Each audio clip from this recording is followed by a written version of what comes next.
The council chamber stretched wide and tall like a cathedral made of crystal and light. Representatives from 47 different species sat in curved rows that rose toward the ceiling. Jake Morrison stood at the speaker platform in the center, his human form looking small compared to the massive insectoid counselors and the floating energy beings that flickered above their seats. Lisa Grant sat in the human section behind him. She had spent 3 months preparing their presentation. The files were perfect. The data was clear. But she could already see how this would end. The council members were not even looking at their screens. Commander Morrison, Council Prime Zex Thor, clicked his mandibles together, creating a sound like breaking glass. We appreciate your concern about the Void Breacher situation. However, this matter is already being handled by more experienced civilizations. Jake kept his face neutral. With respect, Council Prime, the experienced civilizations have lost 6 fleets in the past 4 months. The Breachers consumed 3 Krillian battle groups just last week. Our analysis shows patterns in their movements that suggest a coordinated intelligence. High Chancellor Varseems, a reptilian being with scales that shifted between green and gold, leaned forward. Patterns. Yes. We have seen these patterns too, young human. Your species has been part of this council for only 15 cycles.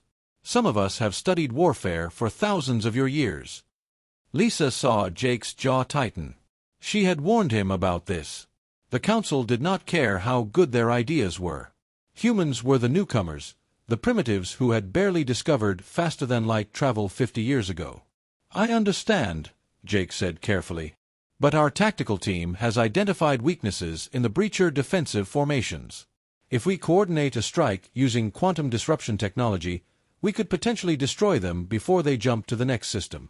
Zex Thor made a dismissive gesture with one of his 4 arms. Quantum disruption. How fascinating. The Ascended Collective tried similar approaches 3 months ago. They lost an entire colony world. Perhaps stick to tasks more suited to your development level, Commander. Infrastructure support, perhaps. Or supply logistics. Several council members made sounds that might have been laughter. Lisa felt her hands forming fists under the table. Jake had spent weeks building that tactical plan. He had consulted with Earth's best military minds, people who had won wars that would make these alien bureaucrats sick to their stomachs. Council Prime, Lisa stood up, trying one more diplomatic approach. We are not suggesting we handle this alone. We are offering to contribute our resources and expertise to a joint effort. Humanity has considerable experience with asymmetric warfare and adaptive tactics. Varseems turned his great head toward her. Experience? Your species unified your own planet less than 2 centuries ago. You fought with chemical explosives and primitive aircraft. We were building star bridges when your ancestors lived in caves. That is exactly my point, Lisa replied, keeping her voice steady.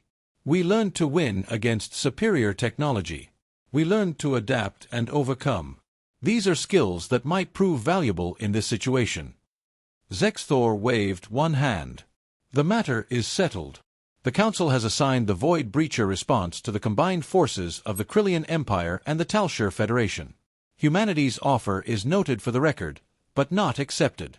This session is concluded. Jake looked back at Lisa. She gave a tiny shake of her head.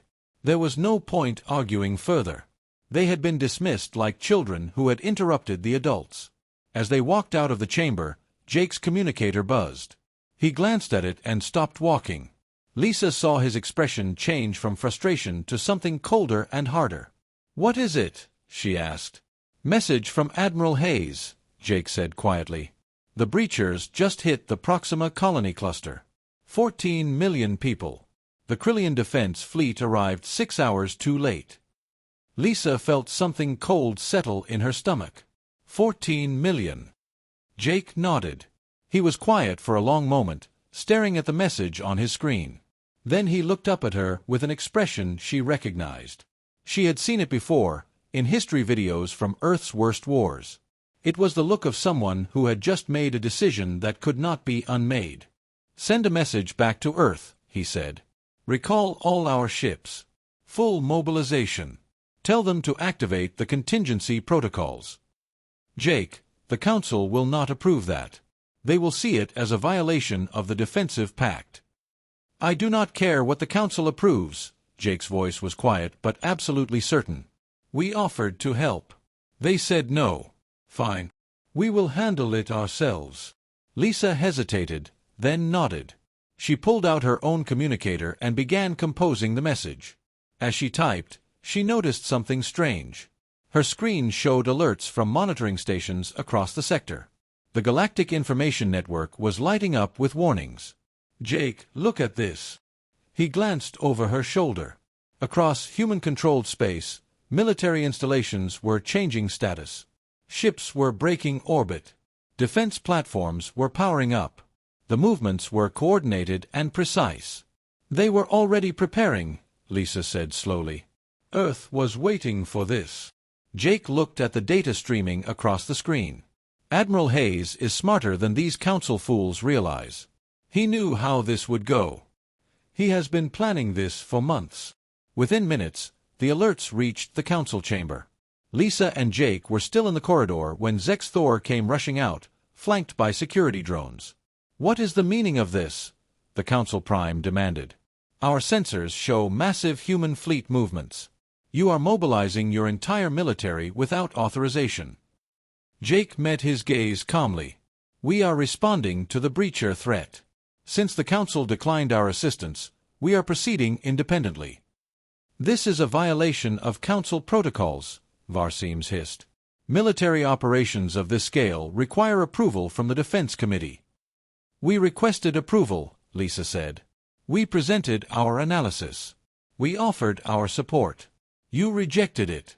So we are handling the situation ourselves. There is no rule that says we cannot deploy our own forces to protect our own interests.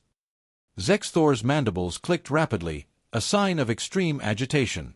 You do not understand what you are doing. The breachers have destroyed civilizations that were far more advanced than yours. You will be sending your people to their deaths. Maybe, Jake said. But they will be our deaths. Our choice.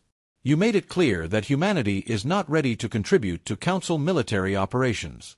So we will not. We will conduct our own operations instead. He turned and walked away. Lisa followed him. Behind them, she could hear Zex Thor issuing urgent orders to his staff. The Council was panicking. Good. Let them panic. Let them feel what it was like to watch things spiral out of their control.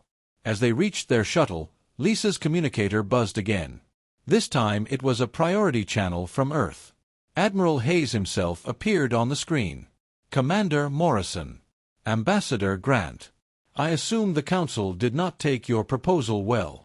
No, sir, Jake replied. They did not. Hayes nodded. Then we proceed with Operation Sovereign Shield. All fleet elements are moving into position. We will be ready to engage the breachers within 72 hours. Admiral, Lisa said carefully, the Council is going to oppose this. They see it as a challenge to their authority. Let them, Hayes said. His face was hard as stone. I watched the Proxima massacre on the feeds. 14 million people screaming for help while the Council debated jurisdiction and protocols. I am done asking permission to save lives. The transmission ended. Lisa looked at Jake. This is really happening. Yes, he said. It is. The Council had its chance. Now humanity handles this our way. Admiral Kevin Hayes stood in the command center beneath the Rocky Mountains. The room hummed with activity as hundreds of officers coordinated the largest military mobilization in human history. Holographic displays showed fleet positions across 12 sectors of space. Status report, he said. Captain Nicole Stevens stepped forward, carrying a data tablet. All carrier groups have reached their staging points. The Third Fleet is holding position near the Arcturus relay. Fifth Fleet is moving to intercept Vector near the last breacher sighting. Ground forces are boarding transports now. Hayes nodded. And the special packages? Dr. Moore is bringing them online now. Hayes walked across the command floor to a sealed section behind reinforced barriers. Dr. Patricia Moore was waiting there, surrounded by technicians and security personnel. The scientist looked tired but excited. Admiral, she greeted him. Welcome to the fun part.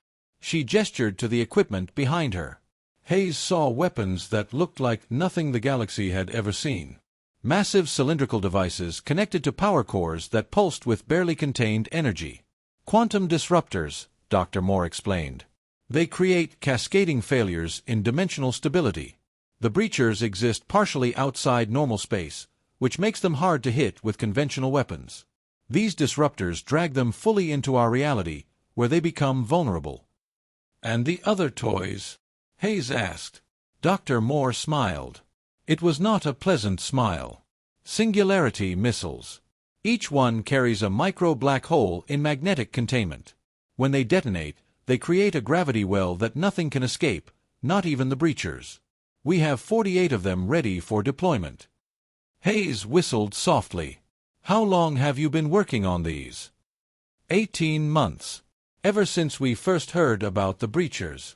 I had a feeling the Council would not take the threat seriously enough. So I convinced the Joint Chiefs to fund Black Project research. We have been studying breacher biology from long-range scans, mapping their dimensional signatures, building weapons specifically designed to kill them. The Council is going to lose their minds when they find out, Hayes said. Good, Dr. Moore replied. Maybe it will teach them not to underestimate us. Across the solar system, Lieutenant Danny Cruz stood in the briefing room of a military station orbiting Mars. Around him sat 200 of the best special operations soldiers humanity had ever produced. These were the survivors of a dozen wars, men and women who had volunteered for the most dangerous missions imaginable. Listen up, Danny said, activating the holographic display. Our mission is simple. We infiltrate breacher-occupied zones, gather intelligence, and if possible, plant charges inside their structures. Intelligence suggests the breachers have a hive coordination system. If we can disrupt it, we might be able to slow their expansion. One soldier raised her hand. Sir, how do we survive inside a breacher hive? The radiation alone should kill us. New shielding technology, Danny replied. Developed specifically for this mission. It will not protect you forever, but it should buy you enough time to complete the objective and get out. Another soldier spoke up. And if we cannot get out? Danny met his gaze. Then you make sure the charges detonate. Every breacher we kill is one less threat to humanity. That is the mission. That is what we signed up for. The room was silent. Then the soldiers began nodding. They understood. This was not a rescue mission or a peacekeeping operation. This was war, the kind where survival was not guaranteed. Meanwhile, in orbit around Earth, Nicole Stevens was reviewing intelligence reports in her office aboard the carrier Independence. The data was troubling. Galactic monitoring stations had detected the human fleet movements within minutes. Other species were reacting with alarm. Her assistant, a young officer named Greg, knocked on the door. Captain, you need to see this. The galactic news networks are going crazy. Nicole pulled up the feeds. Across the galaxy, news anchors from dozens of species were reporting on the human mobilization. The tone varied from confused to frightened to outright panicked. A Krillian military analyst appeared on one screen. This level of coordination suggests the humans have been planning this for months. Their fleet movements are too precise, too well executed to be improvised. They knew the Council would reject their proposal. This was always their intention. Another broadcast showed a Talshire historian speaking in hushed tones. The last time humanity mobilized their entire military like this was during their unification wars. In those conflicts, they killed billions of their own people. What will they do to an enemy that threatens their entire species? Nicole turned off the feeds. Greg, send a message to Admiral Hayes. Tell him the psychological warfare is working. The other species are scared. Should they be scared of us, Captain? Greg asked quietly. Nicole looked at him. No. They should be scared of what happens when you push humans into a corner and leave them no choice but to fight. Because we will fight. And we will do whatever it takes to win. Back at the council chamber, emergency sessions were being called. Representatives scrambled to understand what was happening. Zexthor stood before the full assembly, his mandibles clicking with agitation. The humans have deployed their entire military without authorization, he announced. Over 300 warships are moving toward breacher-occupied territory. They are also mobilizing ground forces and activating weapon systems we did not know they possessed. A Jovian counselor, a being of pure thought housed in a crystalline matrix, spoke with a voice like wind chimes. This is unprecedented. No junior member has ever taken independent military action on this scale. What should we do? Another counselor asked. Should we order them to stand down? Varseems hissed, his scales darkening. And if they refuse, what then? Do we go to war with the humans? They clearly planned for this contingency. They were ready for us to reject their proposal. This was not an offer. It was a warning. A warning of what? Zex Thor demanded. That they will not wait for our permission to defend themselves, Varseem said. That they will not let bureaucracy and pride prevent them from taking action. The humans are telling us that they are done asking for our approval. The council chamber erupted in argument. Some wanted to sanction the humans. Others wanted to wait and see what happened. A few, quietly, suggested that maybe the humans had the right idea. In his command center, Admiral Hayes watched the council debates on a monitor. He smiled grimly. Let them argue. Let them debate. While they talked, humanity was preparing to act. Sir, Nicole Stevens reported via secure channel. First battle group is in position. We can engage at your command. Hold position, Hayes ordered. Wait for the other groups to arrive. When we strike, I want it to be overwhelming. I want the breachers to know they made a mistake when they attacked Proxima. And I want the Council to see what humans can do when we stop asking permission and start solving problems. Understood, sir. Hayes looked at the countdown timer on his screen. 68 hours until all forces were in position. 68 hours until humanity showed the galaxy what happened when you pushed them too far. 68 hours until the Void Breachers learned what it meant to face an enemy that refused to give up. The mobilization continued. Ships that had been scattered across human space converged on assembly points. Soldiers boarded transports. Weapons were loaded and tested. Humanity was preparing for war, and this time they were not asking anyone's permission. The Epsilon Nebula glowed with colors that did not exist in normal space. Commander Ryan Blake stood on the bridge of the destroyer Valiant, watching the sensor readings with growing tension. Somewhere in that swirling mass of gas and radiation, 3 Void Breachers were feeding on the remains of a mining colony. Range to targets, he asked.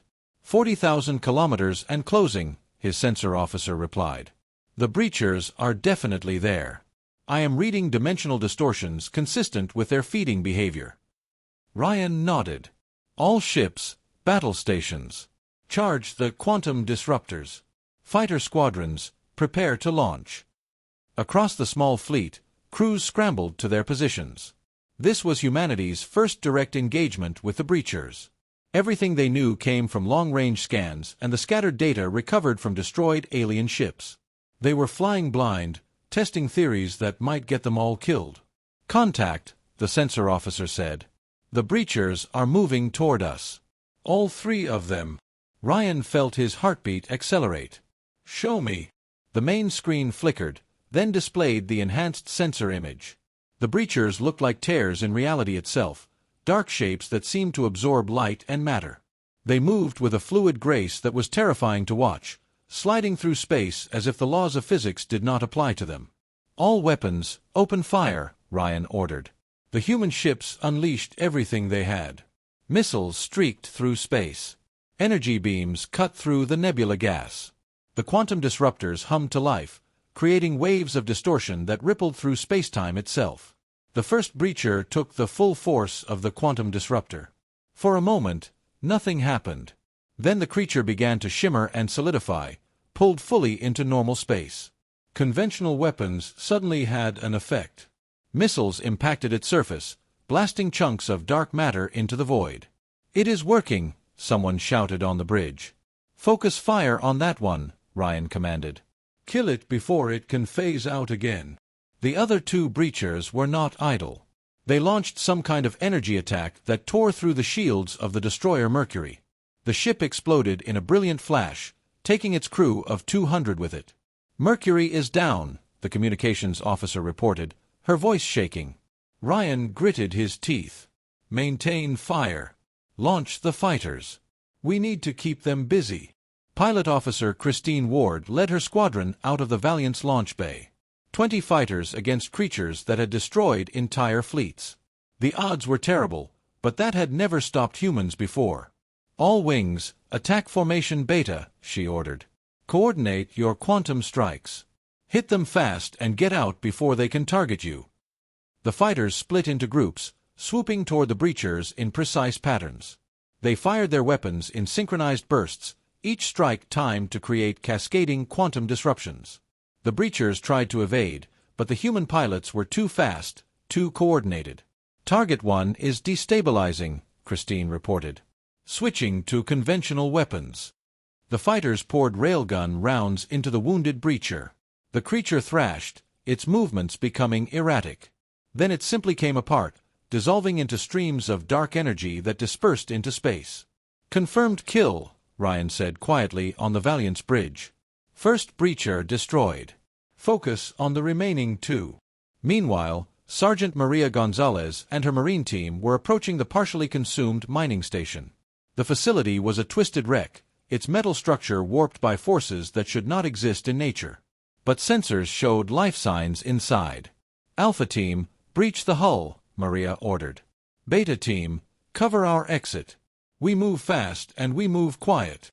The Marines cut through the damaged hull and entered the station. Inside was nightmare. The walls seemed to shift and breathe. Reality itself was unstable here, corrupted by the breacher presence. Maria could feel her suit struggling to maintain environmental integrity. Life signs ahead, her scanner operator said. 300 meters, central section. They moved through the corridors carefully. Bodies lay everywhere, miners who had not been fast enough to escape. But in a sealed safe room, Maria found survivors. 43 people from 4 different species, huddled together in terror. Human military, Maria announced, removing her helmet so they could see her face. We are here to get you out. Can you walk? A Krillian worker stepped forward, its mandibles trembling. You came for us? But the council said no one was coming. The council was wrong, Maria said simply. Now move. We do not have much time. As they escorted the survivors back to the breach point, Chief Engineer Paul Henderson was analyzing data from the breacher corpse. His team had managed to recover fragments of the destroyed creature before they dispersed completely. This is incredible, Paul said, studying the readings. The breachers are not really alive, not in any way we understand. They are more like dimensional parasites, feeding on the energy of our reality itself. Can we use that? Ryan asked over the communications link. Yes, Paul replied. The quantum disruptors work by forcing them to exist entirely in our dimension. Once they are here, they are vulnerable. But there is more. I found evidence of a coordination signal. The breachers are not acting independently. Something is directing them. A hive mind, Ryan said. Possibly. Or some kind of central command structure. If we can find it and destroy it, we might be able to cripple the entire breacher presence in this sector. Back in the battle, Christine Ward's squadron had managed to disable the second breacher. The creature was trying to retreat, but the fighters stayed on it, hitting it again and again with coordinated strikes. Target 2 is going down, Christine reported. Firing final volley. The breacher exploded in a shower of dark matter. 2 down, 1 to go. The third breacher was smarter. It had learned from watching its companions die. It tried to flee, phasing partially out of normal space to avoid the human weapons. It is getting away, the sensor officer warned. Launch Singularity Missile, Ryan ordered. Maximum yield. Sir, that is experimental technology. We have never tested it in combat. Launch it, Ryan repeated. The missile streaked toward the fleeing breacher. When it detonated, space itself seemed to scream. A micro-black hole formed, creating a gravity well that pulled everything nearby toward it. The breacher tried to phase away, but the singularity held it, dragging it back into normal space. The creature thrashed, fighting against the impossible pull of gravity. Then it began to compress, its form twisting and distorting as it was pulled into the singularity. Within seconds, it was gone, consumed by the artificial black hole. The black hole collapsed on itself, releasing a burst of radiation. When the sensors cleared, the breacher was gone. All targets destroyed, the sensor officer confirmed. The bridge erupted in cheers. Ryan allowed himself a small smile. Damage report. We lost the Mercury. Valiant took moderate damage. Fighter Squadron has 3 casualties. But we rescued 43 survivors from the station. Ryan nodded. 200 dead, 43 saved, 3 breachers destroyed. It was a victory, but a costly one. Still, it was the first victory anyone had achieved against these creatures. Send the data to Fleet Command, he ordered. Tell Admiral Hayes we have confirmed that the breachers can be killed. And tell him we have evidence of a central coordination system. If we can find it, we can end this. Across the galaxy, news of the human victory spread like wildfire. For the first time since the breacher crisis began, someone had actually killed the creatures. Not just survived them, but actively destroyed them. And it was humanity, the species the Council had dismissed as too primitive to help, that had done it. General Brandon Cole watched from the command ship as 3 full battle fleets moved into position. The holographic display showed a galaxy painted in red and blue, enemy positions marked in crimson, human forces in azure. It looked like a painting of war itself, beautiful and terrible. Status of evacuation operations, he asked. All civilian populations within the target zones have been relocated, his operations officer replied. 12 million people moved to safe sectors in the past 72 hours. The fastest large-scale evacuation in galactic history. Brandon nodded. That was the human way. Get the innocents out, then burn everything else. No half measures. No compromises. When humanity decided something needed to die, they made absolutely certain it died. Initiate Protocol Scorched Sky, he ordered. Across 6 star systems, human forces began their systematic elimination campaign. It was not elegant. It was not merciful. But it was effective. Any structure that showed breacher contamination was destroyed. Asteroid bases were pulverized. Space stations were vaporized. Anything that could not be cleaned was eliminated. Captain Amy Richardson commanded the carrier group responsible for the Sigma sector. Her ships moved in perfect formation, launching wave after wave of fighters and bombers. Each target was hit with overwhelming force, leaving nothing behind but debris. "Ma'am, we are receiving protests from the Talshire Federation," her communications officer reported. "They are saying our tactics are too aggressive." Amy laughed bitterly. "Too aggressive. Tell them they can file a formal complaint after we save their species from extinction. All ships, continue bombardment. I want every breacher nest in this sector reduced to atoms." Meanwhile, Lieutenant Gary Foster and his covert operations team were doing something that should have been impossible. They were inside a breacher hive, planting antimatter charges in its core structure. The interior of the hive was like nothing Gary had ever experienced. Reality itself seemed to bend and twist. His suit sensors screamed warnings about radiation levels and dimensional instability. But the new shielding held, at least for now. 3rd charge planted, one of his team members reported. 2 more to go. "Move fast," Gary ordered. "Our shields will not last much longer." They moved deeper into the hive, past structures that seemed to grow and shift like living things. In the center, they found what they were looking for.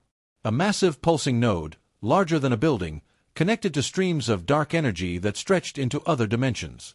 "That is it," Gary said. "The coordination hub. Plant the charges here. Maximum yield."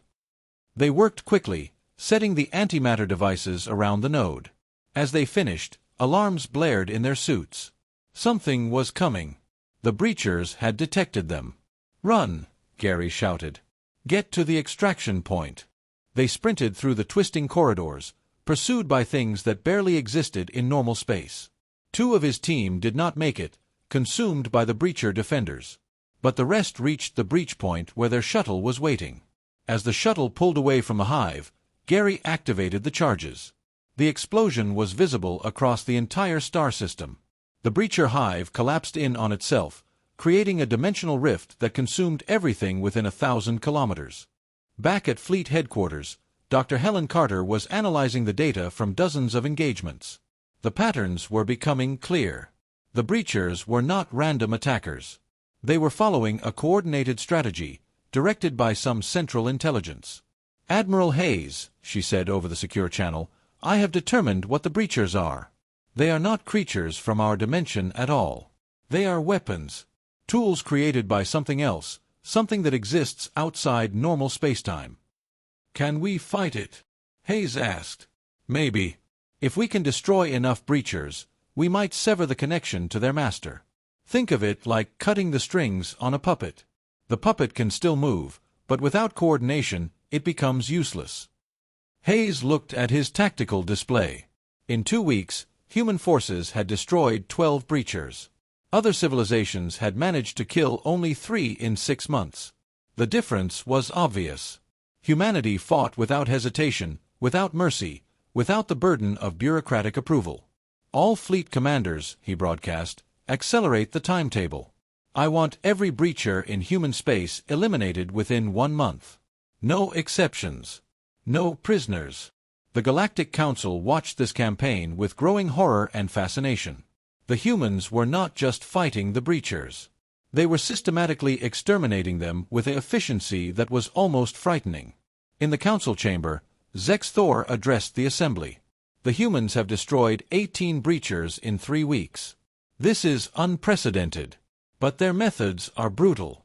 They destroy everything in the affected zones. Stations, habitats, mining operations. All of it. But they evacuate the populations first," a counselor pointed out. "No civilian casualties. They are ruthless to the breachers but careful with innocent lives." Varseems hissed softly. "This is what I tried to warn you about. Humans are not like us. When they decide to destroy something, they do not stop until the job is complete. They do not negotiate. They do not compromise. They simply win." "Should we order them to stop?" someone asked. "And replace them with what?" Varseems demanded. "Our own forces that have failed for 6 months? The humans are solving the problem we could not solve. Yes, their methods are harsh. But they work." The council fell silent. No one wanted to admit it, but Varseems was right. The humans were winning. Not through superior technology or ancient wisdom, but through sheer determined brutality and absolute commitment to victory. Jake Morrison sent a message to the council from the front lines. "You had your chance to handle this your way. You failed. Now we are handling it our way. When the breachers are gone, we can discuss protocols and procedures. Until then, stay out of our way." It was the most disrespectful message ever sent to the council by a member species. But no one dared to protest. Because humanity was delivering results. By the end of the month, the breacher presence in human-controlled space had been reduced by 70%. The creatures that had seemed unstoppable were retreating, fleeing from sectors where human ships patrolled. Other civilizations began to notice. If the humans could fight the breachers successfully, maybe they needed to reconsider their own strategies. Maybe the Council's cautious approach was not working. Requests began flooding in. The Krillian Empire wanted human military advisors. The Talshir Federation requested copies of the quantum disruptor technology. Even the proud Ascended Collective admitted they could learn from human tactics. Admiral Hayes reviewed the requests with a cold smile. "Tell them we will consider their requests after the breacher threat is eliminated. We are too busy winning this war to hold their hands through it." Lisa Grant, watching from Earth, understood what was happening. Humanity was not just fighting a war. They were demonstrating their capability to the entire galaxy. They were showing every civilization that had looked down on them that humans were not to be underestimated. When humans said, "Fine, we will handle it," they meant it. And the galaxy was learning to take them seriously. President Victoria Lang stepped into the council chamber for the first time in human history. No Earth leader had ever attended a council session in person before. The gesture was significant, and every being in the room understood what it meant. Humanity was no longer asking for acceptance. They were claiming their place. 3 months had passed since the human campaign began. The Void Breacher threat was effectively over. Of the 47 breachers that had been terrorizing the galaxy, only 2 remained, and those were in full retreat toward unknown space.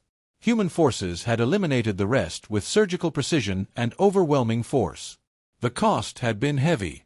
4,000 human military personnel had died in the campaign. But compared to the millions who would have perished if the breachers had continued unchecked, it was a victory beyond question. Council Prime Zex Thor approached President Lang with what might have been respect in his posture. "Madam President, the Council welcomes you. We have called this session to discuss humanity's role in galactic defense going forward." Victoria studied him for a moment. She was a small woman compared to most of the beings in the chamber, but her presence filled the space. "Going forward. That is an interesting phrase, Council Prime. It suggests you expect there to be cooperation between humanity and the Council, after you rejected our help and forced us to act independently." The chamber fell silent. Varseem shifted in his seat, his scales turning a darker shade. "We acknowledge that the Council made errors in judgment. Your species proved far more capable than we anticipated." "More capable?" Victoria repeated. "Is that what you call it when we save your civilizations from extinction? When we do the job you could not do?" Lisa Grant, standing beside the President, watched the Council members squirm. This was deliberate. Victoria was making them confront their own failures, forcing them to admit what they had refused to acknowledge for months. Zex Thor clicked his mandibles. "We are offering humanity a permanent seat on the Council. Full voting rights. Equal status with the founding members. Additionally, we would like to establish a joint military command with human leadership in tactical operations." Victoria looked at Lisa, who gave a small nod. They had discussed this possibility. "Your offer is noted. But humanity has conditions." "Conditions?" Varseem sounded surprised. "First, the Council hearing protocols must be reformed. No member species, regardless of seniority, will have their proposals dismissed without proper review. Junior members deserve the same respect as senior members. Second, military operations will be coordinated through a reformed defense committee. Human tactical doctrine will be incorporated into standard operating procedures. We proved our methods work. You will adopt them. Third, humanity retains the right to conduct independent military operations when we deem it necessary. We will not ask permission to defend ourselves or our allies ever again." The Council chamber erupted in discussion. Some councillors protested. Others nodded in agreement. Admiral Hayes, watching from Earth, smiled. Victoria was not negotiating. She was dictating terms. And the Council would accept them because they had no choice. Senator Doug Martinez stepped forward. He had been appointed as the permanent human liaison to the Council. "The President's terms are non-negotiable. You wanted human cooperation. These are the conditions for that cooperation." Zex Thor looked at Varseem, then at the other senior councillors. Finally, he nodded. "The Council accepts your conditions. We will begin implementing the reforms immediately." Victoria allowed herself a small smile. "Good. Now, I believe Admiral Hayes has prepared a presentation on reformed galactic defense doctrine. You should pay attention. It might save your civilizations next time." Over the following weeks, the changes began. Human military advisors were assigned to every major fleet in the galaxy.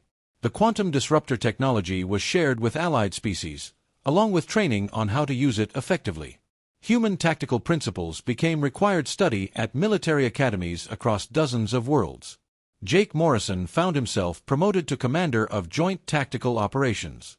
His first act was to establish rapid response protocols. Never again would the galaxy wait months to respond to a crisis while bureaucrats debated jurisdiction. Lisa Grant worked with Doug Martinez to reform the Council procedures. The new rules were simple but revolutionary. Every member species, regardless of age or status, would receive equal hearing time. Proposals would be judged on merit, not on the prestige of who presented them. 6 months after the Breacher crisis ended, another emergency arose. A hostile force attacked a remote colony in the Outer Rim. The Council convened immediately to discuss the response. But this time was different. This time, Zexthor turned to the human delegation first. Commander Morrison, what is your assessment? Jake stood, activating the tactical display. The attackers are using hit-and-run tactics, suggesting they are testing our response time. I recommend we deploy a combined fleet immediately. Show them that any attack on Council territory will be met with overwhelming force. Agreed, Vasim said. My forces will join the operation. The Krillian Empire will contribute as well, another counselor added. Within hours, a combined fleet was assembled. Human ships flew alongside Krillian battlecruisers and Talshur destroyers. The coordination was smooth, professional. They had learned to work together. Jake stood on the bridge of his flagship, watching the mixed fleet move through space. It was beautiful in a way, seeing ships from different civilizations working as one unit. This was what cooperation should look like. Not the condescending dismissal of the past, but genuine partnership between equals. Admiral Hayes contacted him from Earth. Commander, how does it feel to be leading a galactic fleet? Jake smiled. It feels right, sir. This is what we fought for. Not dominance. Just respect. Good, Hayes replied. Because there will be more crises. There always are. But now we face them together, as partners instead of supplicants.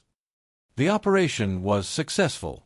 The hostile force retreated when faced with a combined fleet, choosing not to engage against such overwhelming power.